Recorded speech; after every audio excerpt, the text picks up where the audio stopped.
Kung dati no comment, ngayon diretsang sinabi ni VP Sara Duterte na handa siyang pumalit kay Pangulong Bongbong Marcos kung kakailanganin.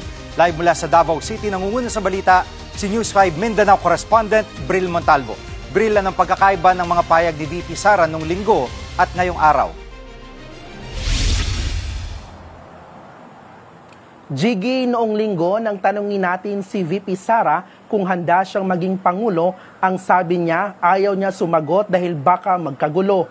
Pero kanina muling natanong si VP Sara sa isang event dito sa Davao City, and this time ang sabi niya alam niya ang kanyang mandato bilang vice-presidente. Alam din daw niya na siya ang nasa first line of succession at handa siyang gampanan ito. Pakinggan natin ang pahayag ni VP Sara. Pinresenta ko sa inyo, tumakbo ako bilang Vice President, pinresenta ko sa inyo yon ang sarili ko at alam ko na first in line ako sa succession.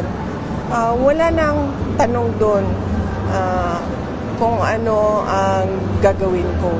Yun ang mandate sa akin ng Constitution. At alam ko yun nung ako ay tumakbo. At binoto ninyo ako as Vice President, knowing that I am the first in line.